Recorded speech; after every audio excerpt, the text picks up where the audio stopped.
All right, so let's make a formal introduction for our listeners. Good afternoon, David. My name is Claudio, and I'm calling you from Washington, D.C., from the studios in Fairfax City. We're very humble and grateful that David Paton accepted our invitation to our show. David, welcome to the show. It's nice to be here all the way from Scotland. Isn't Right. technology wonderful? Thank you. Man, we can take, this interview in so many directions because, as I mentioned before, there is Kate Bush, there is Alan Parsons, there is, your band, and so many people that you pilot and so many people that you have played. But I want to go to the beginning of your musical career. But before we start that, I want to ask a question about current affairs. This period has been a weird period with everybody, with the COVID, the pandemic. Some people believe in the vaccine, some people don't. How the COVID has affected your wife, your family life? How are you holding up, man?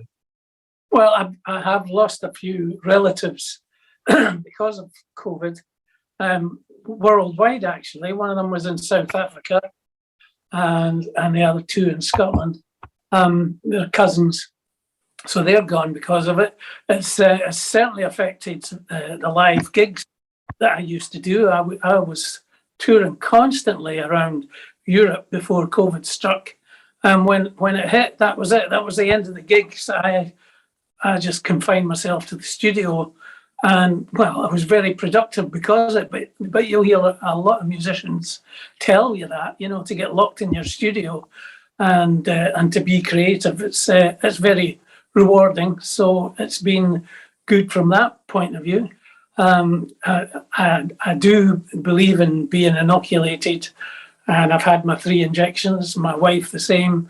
We haven't had COVID yet, which amazes me because we're quite social people. We're still socializing a lot. We're going to concerts, we're going to restaurants, and we just haven't picked it up. I'm sure it's going to happen because there's been another outburst in Scotland. Yeah, it's tough. Here in the United States, we have a crazy president before, and 1 million people have died, and how many people in the world. So personally, I have not been affected. Like you, I see close to 40 or 50 shows a year. I go everywhere. Yeah. And thanks God that we are still alive. Nothing happened to us or to me, and I'm very fortunate person, man. God might exist somewhere because otherwise, So it's too tough, and still there's so many people don't believe in the vaccine, thinking that whatever they're, Bill Gates or something, a company is injecting weird DNA. Some people are real crazy. But all right, let's talk about music. Were you born like in a musical family? I mean, how old were you before you began playing in bands, right? Was music important at your home? You took some piano lesson, guitar lesson, anything like that? When 11 years old, I traveled to Spain on holiday with my family. Yeah. They were running the bulls through the street. Wow. And I took shelter from that, and I could hear a guitar playing. So I followed the sound, and I saw a young guy, maybe my age, playing Spanish guitar. Yeah. And it just fascinated me to sit and watch this guy play. And I made my mind up there and then that I wanted to play the guitar. I went back to my parents in the hotel and asked them if they would buy me a Spanish guitar to take back to Scotland with me. They did. And that was the start of it. That was me, a fanatic from then on. Yeah. And that's good for you, man. What kind of music were you listening, like the equivalent of high school when you were, I don't know, 15, 16? Was bands like Genesis, Pink Floyd, Led Zeppelin, any of those were? Genesis, Floyd, yes. King Crimson, that was my bag. That's what I liked to listen to in the 60s. Before that, it was Elvis. In fact, I was introduced to rock music by somebody that was babysitting for me when I was maybe 12 years old, 11 or 12 years old. And she played Elvis music. And I just wanted to hear it all night. I had discovered something that I'd never heard before. I was brought up in a musical family. My dad was a singer and sung round the clubs in Edinburgh. My mother was a dancer. And so, you know, it was quite a musical upbringing, and there was lots of music in the house, although it wasn't Elvis Presley, it was Frank Sinatra, and which I still love, Sinatra and Tony Bennett and all that kind of stuff. Yeah, but for me, I just suddenly I discovered Genesis first, and I just thought, this is so remarkable for guys maybe they were a few years older than me to be playing such accomplished music. I was enthralled by it. And then to work with Rick Wakeman later on was just the ultimate, you know. Absolutely, absolutely. And then when you were, I need to give you 1 minute. I need to get my glasses because otherwise it's Okay. distracted. Give me 1 minute. Yeah. So you were 16, 17, and eventually you needed to make a decision, right? Well, go to college, university, forget about music. The music will not make you any money. Your parents put pressure, you know, the music is so good. Go to school, or it's a conversation that you had with your parents, or they were saying, go for it. If it doesn't work out, you gotta always go back to school or stuff like that. Nah, nobody believed in me. I was the only one that believed I could. I'm not even sure if I believed it. It's just what I wanted to do. I just wanted to play music and to go out and work during the day. It was just a distraction for me. And I did manage to get into a band when I was 16 years old, so I could start making a living out of it as well at 16. And I never looked back. I just thought, this is my life, you know. And I hated getting up. It's 8 o'clock in the morning where you are. I hated getting up at 8 o'clock in the morning. I wanted a job where I could get up at lunchtime and go out and gig and work till 2 o'clock in the morning. Good for you, man. So your first band was called the Beachcombers, right? Yeah. And you signed a recording contract with in 68 with CBS. All my questions are open-ended. So feel free to elaborate and memories that, you know, put me in the situation, how was it, and so on and so forth. So feel free to. Sure, yeah. We signed with CBS. We released a couple of songs. They were actually Italian songs that were translated into English for us. The first song was called "The Animal in Me," which I can't remember the Italian title, but we heard the song and it was sung in Italian, and we said, we like that song. Somebody translated it for us and we recorded it. Unfortunately, it didn't have the impact that we hoped it would have.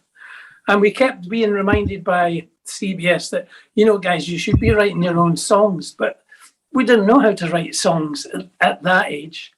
Although we did attempt it, it was fruitless. So eventually that band just split up and came back. We lived in London for a year, tried to have success, but it didn't work out. We even played at the Marquee Club, which is a huge club. Of course, yeah. Where Stones were discovered and people like that. You know, we had a residency there. So the people liked us, but the songs just weren't good enough to get us recognized. I got you. And then after that, you end up replacing a guitarist in Bay City Roller, correct? That was that kind of your next move after first rep. Yeah, it was. I was with the Rollers for about a year. It wasn't exactly what I wanted to do, but when the Beachcombers split up and came back to Edinburgh, there was nothing going. So I was offered the job in the Bay City Rollers, and I decided, yeah, I'll take it. And I enjoyed it. It was very good fun. It was they were gigging 6 nights a week. And when we had a night off, we would all go to the cinema together, or we'd go for a Chinese meals, stuff like that. You know, David Paton wanted us to be together all the time. He didn't want girlfriends in the way. I found that difficult to abide by. But yeah, it was great fun. But when they were approached by a record company to sign a deal, I decided that I didn't want to be a famous Bay City Roller. I wanted to be successful, but I didn't want it in with a band like the Bay City Rollers. You know, I don't want to put them down. They were a very successful boy band, but I didn't want to be in a boy band. Yeah. Good point there. So unfortunately, when you are kind of good at what you do, right? Whatever, you're a musician, you are an artist, you're an engineer, you became popular and you became a little bit famous, and you need to open up to the world, and your private life disappear, and you make a lot of money, but I don't know, it's a sacrifice, like a person like Alan Parsons or Elton John or Kate Bush or whatever, right? All this big name. It's what the difficulty for you is being kind of famous or make money, or I you was prefer never. to live in the background and no. Oh yeah, yeah. A pilot were successful for a 3-year period, and I was kind of forced to the front because I Yeah. sang the songs, because I wrote the songs. But my real niche was as a session musician. I was doing sessions when I was 17, 18 years old in Edinburgh. And I enjoyed that. I enjoyed not having the pressure of being in the limelight, being the front man. And while Pilot were being successful, there was people approaching myself and Ian Benson, the guitar player, to do session work with other artists. And I found that I was much more comfortable with that role rather than appearing on top of the pops and not being able to walk down the street without being mobbed by girls or being asked for autographs. And even just going for a meal in a restaurant, you're trying to eat your food. Somebody's there said, will you sign this? Will you sign that? Sure. Yeah, well, I had the taste of that, and it didn't suit me. It doesn't suit my personality because I'm quite an introvert. Introvert. Yeah. And so to be asked to work with Kate Bush and people like that, I just thought, yes, I'm comfortable with this. This is the kind of musician I want to be. I also liked the variety of working with various artists of different styles. And I've found that I could adapt to their style. So I was happy. I was very happy with that. Yeah, and then great. And after basically rolling, you end up with another band called Fresh, right? How did it go with that? It was a short period of time, long period of time. Yeah, that was good. That was the start of the songwriting. That's when I started to write songs. And it's hard being in a band like Fresh because we didn't play chart material. When people go out for the night, they want to hear songs they're familiar with, but we were playing a lot of our own songs and a lot of songs by the band Free. We enjoyed that band, so we included their songs in the set. Not exactly dance songs, but we were happy playing them. I suppose we were a bit self-indulgent. But it's difficult when you want to express. It's like being a jazz musician. They don't play for the people; they play to satisfy themselves. And in a way, Fresh were like that. We wanted to play what we wanted to play. It wasn't that popular. We didn't last that long. And I ended up going back onto what we call the Mecca circuit, playing in a club 5 nights a week, performing chart songs again. It was very difficult for a songwriter to establish themselves. And then, is that correct that in one of those nights you end up meeting Ian at the nightclub in Tiffany's, right? I think That's right. Yes, Ian Benson, the guitar player in that nightclub. And that's where I met Ian. And also the drummer who used to stand in for the regular drummer was Stuart Tosh. And he became the drummer with Pilot. So initially it was myself and Billy Lyle and Stuart Tosh that started Pilot. Ian went off to perform in a club in London. So he wasn't part of the early Pilot. And the name Pilot comes from our surnames, Paton, Lyle, and Tosh, which is the PLT. Oh, wow. That's where it came from. So the three of us were recording in Edinburgh not as Pilot then. We didn't have a name then, but we were writing our own songs and enjoying the fact that we had a studio at our facility because Billy Lyle was the engineer in one of the major studios in Edinburgh, and we had all the downtime we wanted to record our own music. And over a period of a year or 18 months or so, we accumulated quite a lot of songs, and Magic was one of these songs. Yeah. Okay. So they were saying, well, there's nobody in the studio between whatever 8 p.m. and 10. You guys meet me at 7:30 in the entrance, and we have the studio for ourselves.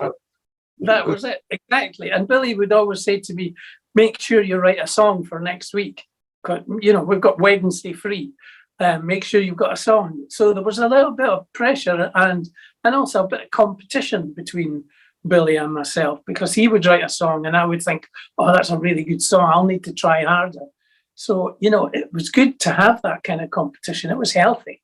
It's a healthy competition, right? Yeah. Yeah.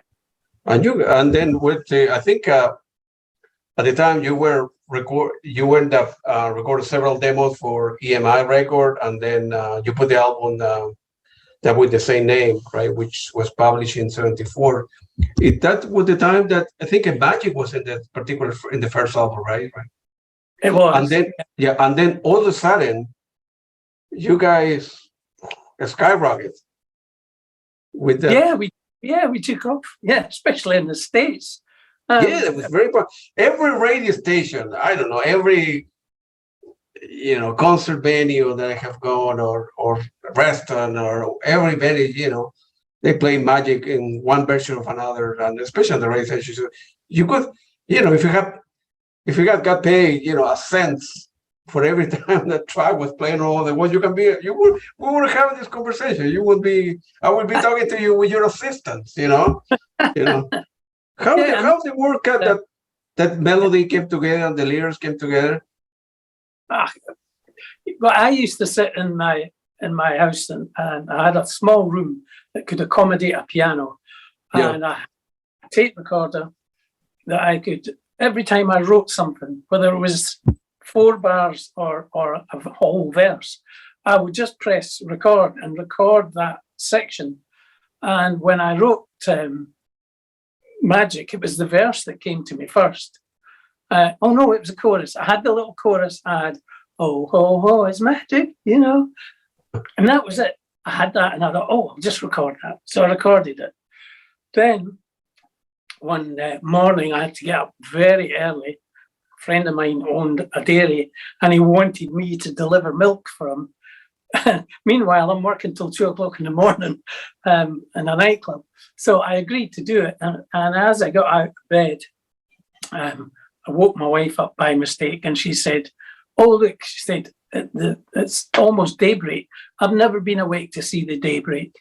And that stuck in my head. And I thought, that's going to work with that little chorus that I just wrote. So that's how the verse came about. I've never been awake. I've never seen a daybreak. And that was Magic. I took it to Billy and said, we need to record this one. Yeah, he really liked it too. But we didn't know it was going to be still around today. Yeah. And then when you guys realized that was a hit, I mean, you recorded, you show it to the record label, and then they began playing that at the time. Internet didn't exist, cell phone didn't exist, so people used to send, well, here's the vinyl, do me a favor, do me a courtesy, play in every radio station in London or whatever, Ireland. And that's the way it works. And then how it became popular? I think EMI must have realized they had a hit on their hands, that it was up to them to push it and give it as much publicity as possible. Our first single was Just Smile, which was also on the first album. Yeah. And that didn't chart initially. It didn't chart at all anywhere.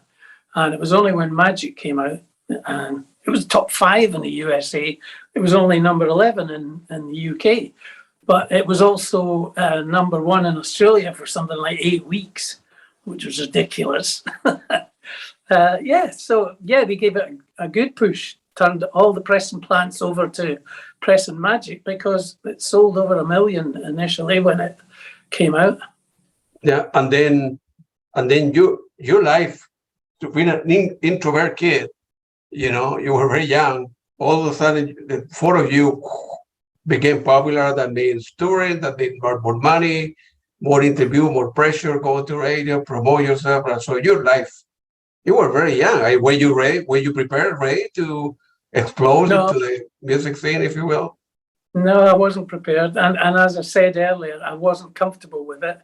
I didn't like the attention. I didn't like appearing on television and getting recognised everywhere I went. As I say, I'm an introvert. I don't respond to that kind of lifestyle. So it was difficult for me to be the front man. I had a lot of problems coming to terms with it. It affected my nervous system quite a lot. But I just had to do it because there was no alternative. Right. But we did eventually, the session work just started to take over, and Pilot went on the back burner. We were also having management problems. A lot of the earnings weren't coming our way, which they should have done. And the only way to escape that was to dedicate more of our time to doing session work. And the session work just piled in. There was tons of it. Yeah. And then before you begin doing your session, where you had the other January hit, right? The other hit that was very popular. I think, believe it or not, I read somewhere that it was recorded in February instead of January. Kind of stupid thing. No, I was.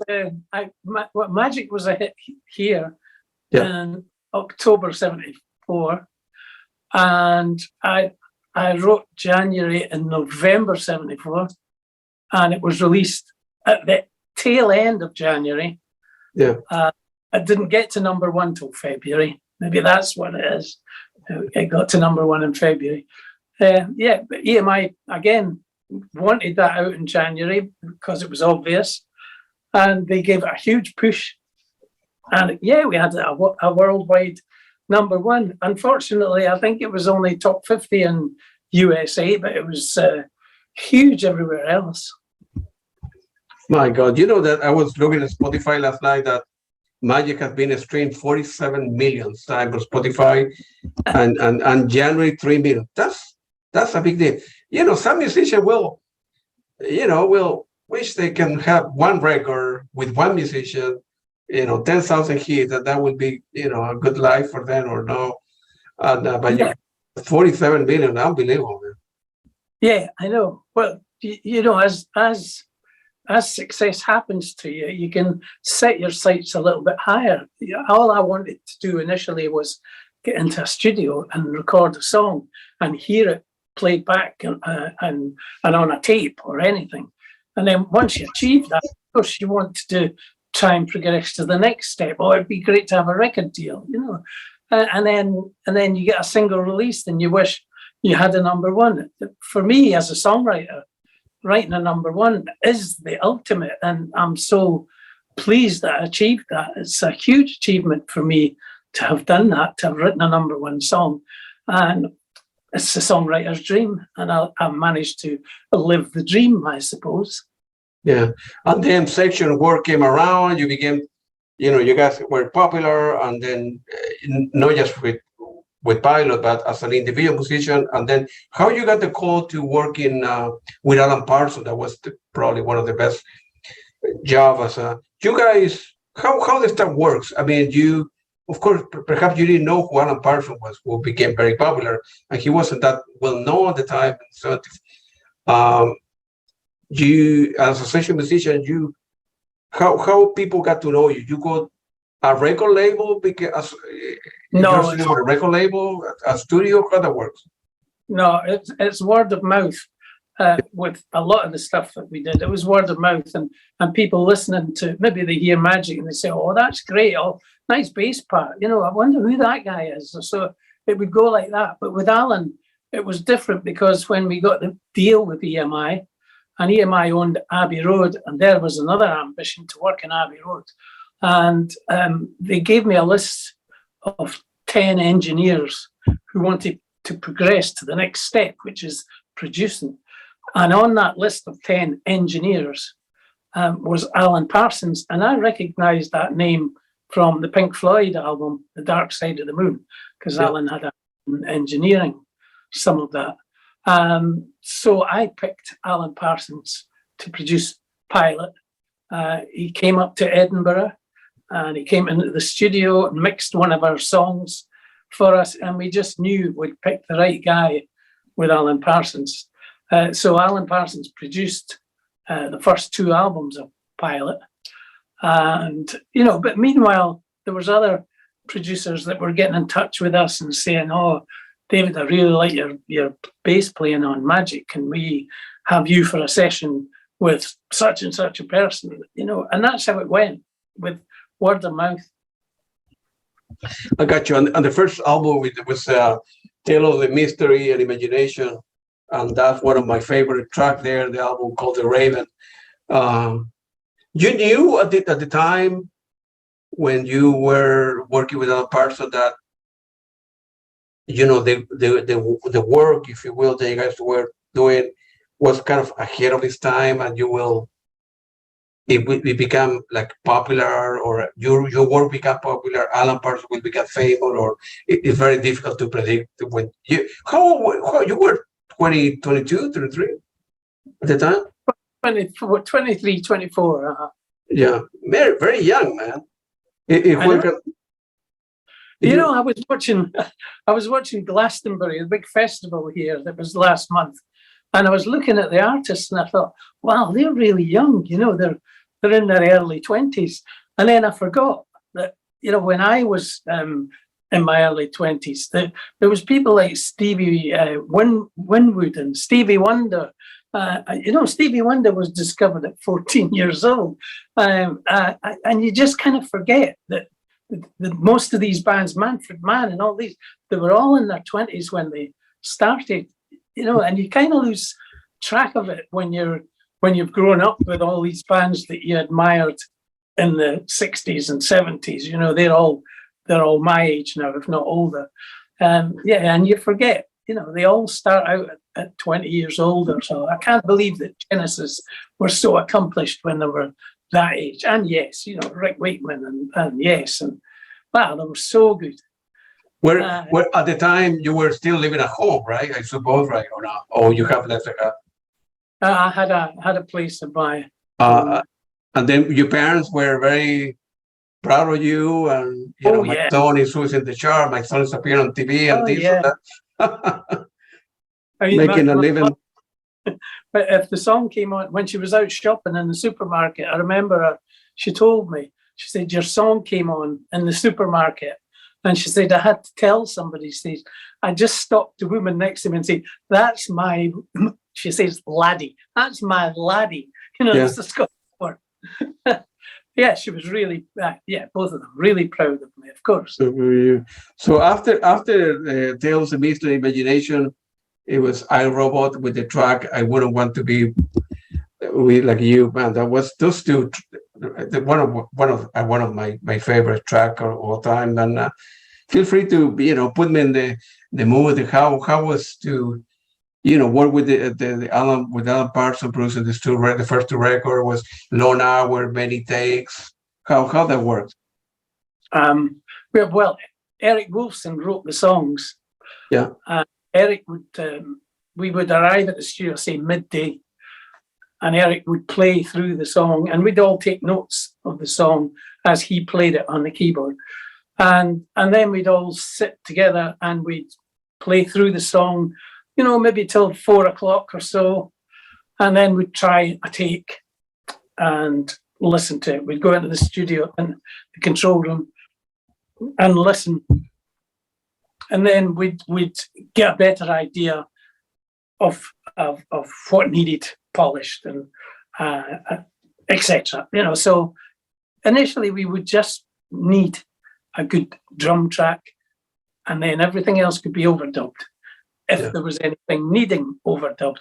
A lot of the times you would go into the studio, and after playing the song through for 5 or 6 hours, it was there, nothing else needed done. But occasionally, you might say, I fluffed a little line there on the bass or on the guitar, can you just drop in for that? So, we would overdub. But generally, we'd spend a whole day doing one backing track, and that would just be bass, drums, piano, and guitar. Then a lot of things had to be added to that. So within the period of maybe a fortnight, 2 weeks, we would have all the backing tracks ready to be worked on in the way of overdubs and then vocals and then orchestration. So the whole process could take 2 or 3 months really to have one album completed. And then as a session musician, I don't need to know how much you get paid, but you get paid per album, per track, per hour, or how the contract? With the Alan Parsons project, because we were the regular musicians, we were there for 10 albums. It was just, this is your fee for the whole album. Are you happy with it? And yeah, okay, yeah. But there's also companies that can collect for us for our performance. There's a company called PPL, which will collect for every song that I've played on. Whether it's Paul McCartney or Elton John or the Alan Parsons project, that's like a pension. It goes on year after year after year.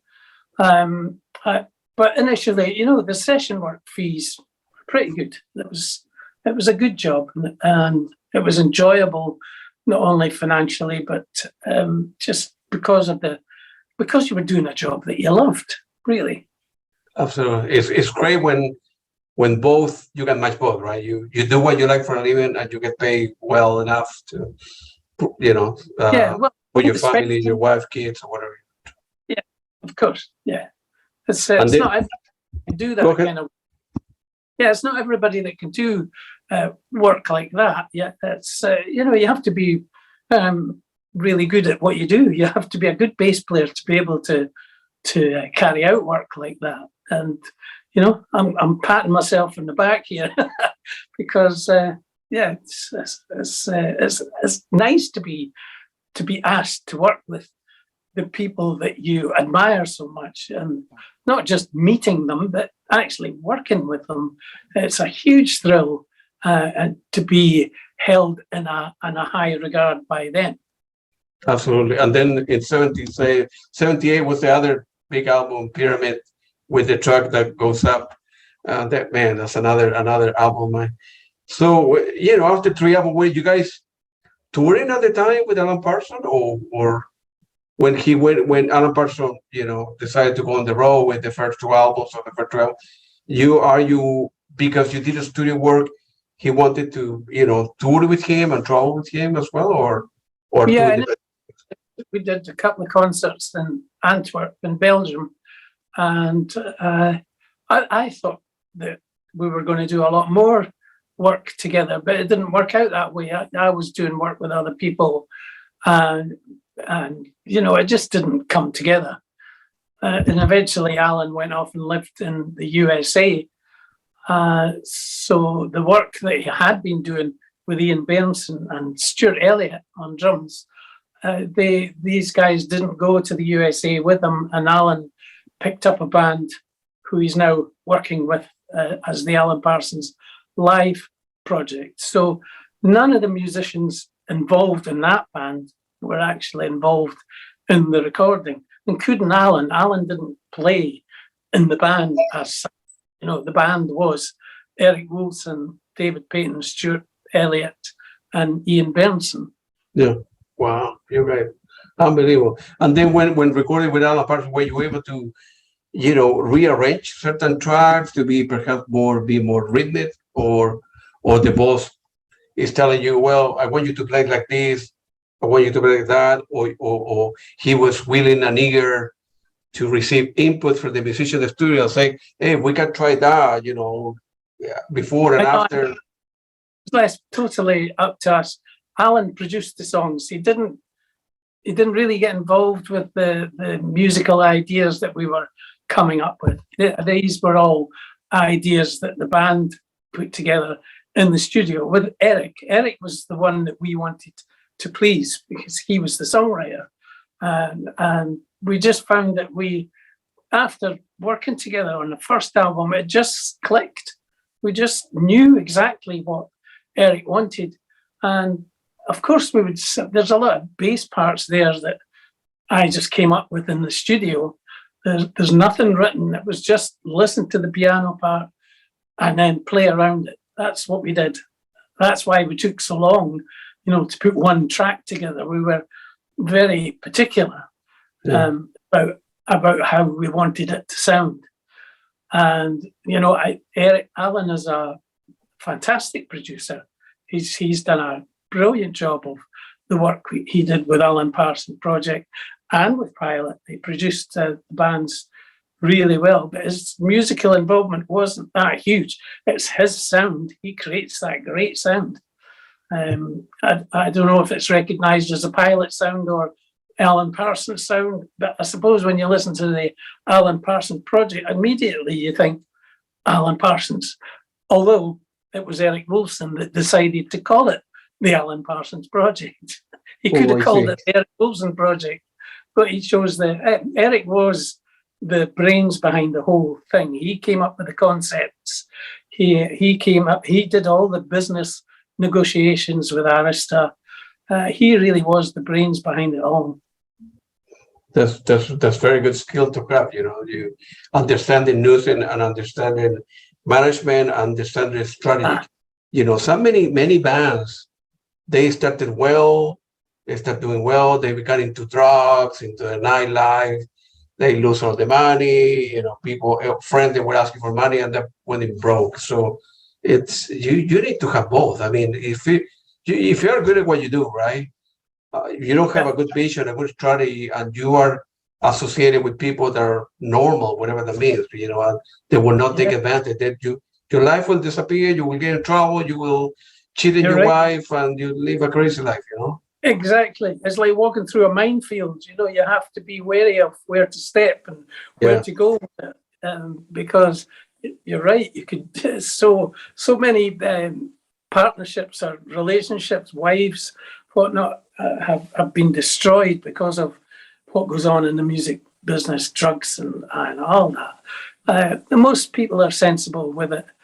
I was listening to Mick Jagger talking on the television the other night, and he is another guy that's so together. They went through their turbulent times in the past, but he's so together with his business attitude and keeping the band together. It's great to use people like that, and McCartney as a role model. Absolutely, man. Absolutely. And then after the street record, you end up working with Kate Bush. Feel free to elaborate how that relationship end up, working. How you end up meeting Kate Bush? It was in the same studio at the time, or a different studio, and then they said they needed a bass player, and you end up. No, the guy that produced her first album was a guy called Andrew Powell. Andrew Powell was also involved with arrangements for some of the Pilot songs. He's a well-known, established arranger. He also worked with the Alan Parsons Project and all that stuff on the first album, The Fall of the House of Usher. All of that is Andrew Powell's arrangement. So, he played a major part in all of that. And it was him that produced the first two Kate Bush albums. And it was Andrew that phoned me up and said, I'd love to use you on this album with a new girl. She's not known, but her songs are fantastic. Come and have a... And that's how that went. And Ian Bernson also played on these albums as well. So that's how we were introduced to Kate Bush. There's a great resurgence in Kate Bush music now. Look at where she's at. Right. At the time, I think it was 78. The album was The Kick Inside, and the track Wuthering Height had been streamed 133 million on Spotify. I check. I'm an engineer by trade, so I'm good with numbers, and unbelievable. She's a very nice, and again, she's like me. She's an introvert. She doesn't like media attention at all. She's a recluse even, and it's just nice to see somebody so humble having such success. Unbelievable, because she has become one of the most talented, popular, unbelievable musicians in the history, and she's not playing. She's not doing tours. She's not doing any gig. I think the last time she did a set of 10 to 20 gigs in London, and then she disappeared again. You know, No. you have people can do that, and of course I have the DVDs and the vinyl, but she never ended up releasing a Blu-ray with all the, I don't know, some people don't. And no live performances are available. You know, Yeah. she didn't want to do any deals with major companies to video her performances, and strictly no filming at the concerts. Yeah. So there's hardly any footage to be seen at all. Yeah. I saw only like 3 or 4 on YouTube that a guy, took his cell phone and recorded. But it's weird. I don't know. Maybe it's not weird because I'm not in their shoes. But if like people like, I don't know, like Peter Gabriel to come back with Genesis now, or Led Zeppelin to tour, and Pink Floyd to tour back together, they are offered them so much money, whatever, name your price. Okay, we do 100 gigs, $100 million.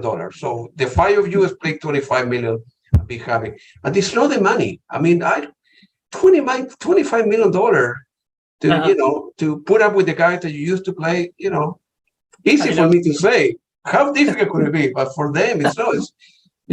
It's not the money. It's they don't like a Mick Jagger, right? He owns a mansion, private plane, this and that, $100 million in the bank. I don't need the money. I tour it because I like it and I like the attention and go on tour and do crazy stuff, right? Okay, yeah. Yeah, well, that's what they but most musicians just do it because they love it. It's a fantastic job to do. It's not only your hobby. It's a job. It's everything you love about life. And being a musician, I'm doing what I love to do. Well, I have done, for the last 60 years, and enjoyed it immensely. I'd say the same with any musician who is successful or not. It doesn't matter what level they're at. They can be playing in a pub. They do it, and they love doing it. You can tell they love it. Of course. And then the second album was called Lionheart. You have any memories of the album, The Kick Inside or Lionheart, that you can recall? Well, I remember how easy the songs came together. And she did the same as Eric Wilson did with us. She would just play the songs at the piano. I remember when I heard her first sing it, she sung one of the songs on the Kick Inside album. Andrew Powell just said to her, play something for the guys, let them hear what your songs are like. And she just sat and played flawlessly. There was no mistakes. Her voice was perfectly in tune. And, and we were amazed. I think she was a little bit inhibited being surrounded by a lot of musicians that were known. And but it didn't stop her putting in a fantastic performance just for us. And we just knew that we were going to have a great time working with a girl like that. And she was the first person to say, "Do you want a cup of tea, David?" She was that kind of girl. Really? Yeah, absolutely. Yeah. And then after this 2 record, you end up going back to begin working with Alan Parsons again, the album Eve, the Turner and Friendliest Car and Eye on the Sky. Man, unbelievable albums. And at the time, Alan Parsons himself and Alan Parsons Project was popular at the time. They were touring, Yeah. So you knew, of course, for the work that you have done with him before, prior to that, he began, gaining popularity and so forth. And so you know what you're getting yourself into. And feel free to describe, how was the move, how was the session, the same as before, with the same record engineer with the three albums?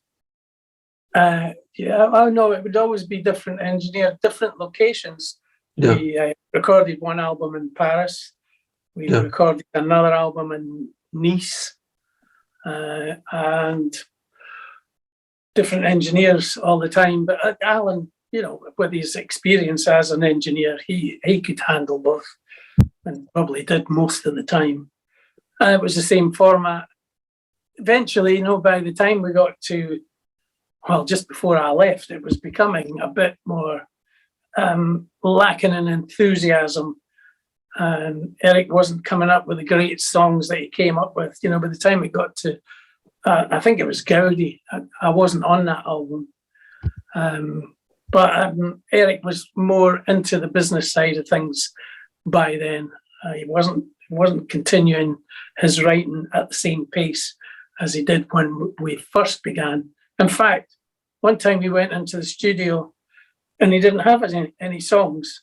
He just went up to the piano and he pressed middle C and went, "Bing. Right, guys, what can you do with that?" He wanted us to build a song around it. So it was a bit of a joke, but at the same time, you know, it was kind of smacking of a bit of truth. Yeah. And then you end up working with Alan Parsons for close to 10 albums, right? Is any, from your point of view, no, for Alan Parsons, is anyone your favorite? Or, well, I don't know if you can. Yeah, Eye in the Sky is pretty close to being a favorite, if there is such a thing. Yeah, I would say Eye in the Sky. Because Eric was at his peak with his songwriting, Alan was at his peak with his production, and the musicians were all locked together. It was just a very well-oiled machine by that stage, and it was easy, and it was enjoyable, and it was successful. It was a lot of fun as well. Yeah, it had all the right ingredients there to keep musicians happy. We didn't care about the fame. That's why it's Eric and Alan that are known. We didn't push them. We didn't say, you know, we're part of this band as well. We just said, no, okay, if you want the success, you have it. Yeah, I got you.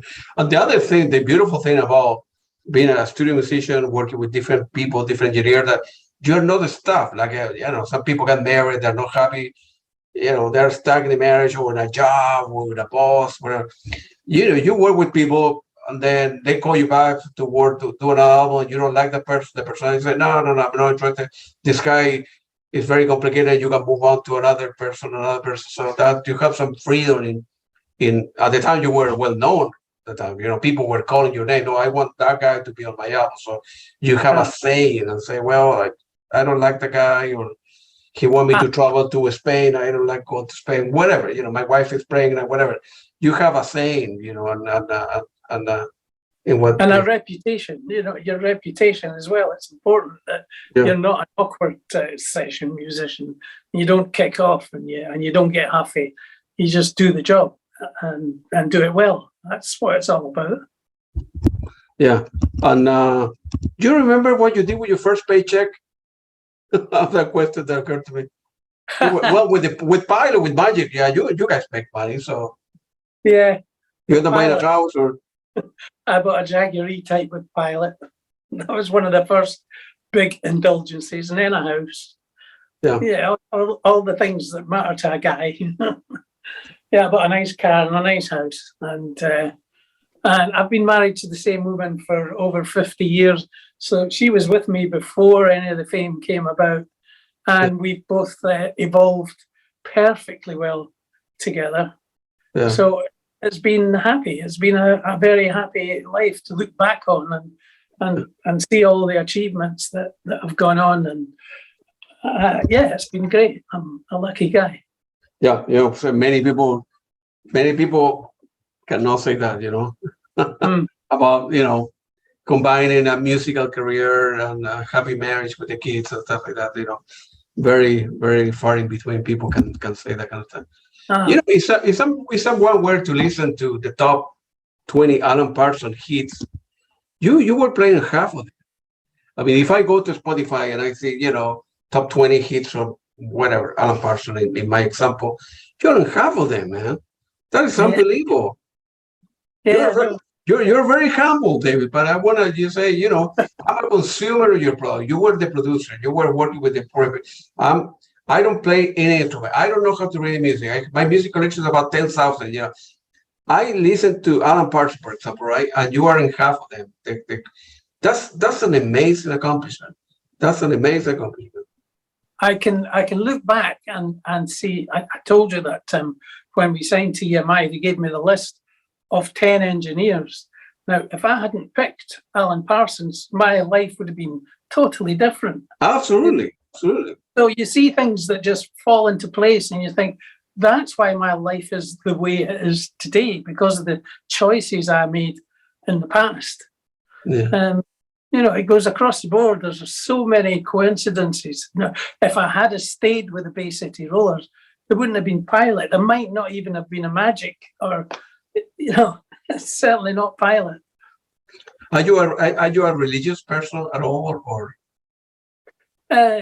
No, I'm more a spiritual kind of person. Spiritual person, yeah. No, not religious at all.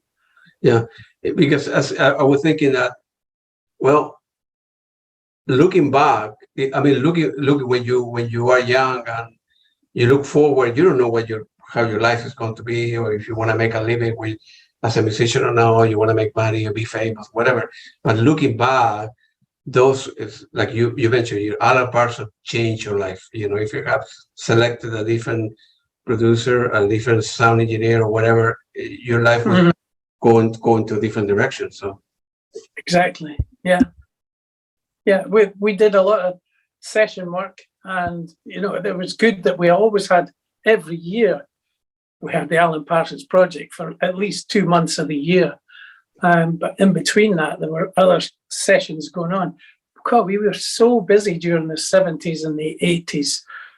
It was just wonderful. I had to move from Edinburgh and live in London for 10 years because there was so much work. I'd finish working with one person and get back home for a week or so, then I'd be off again down to London, and I'd have to drive because I had all my equipment with me in the car, and it's an 8-hour drive each way.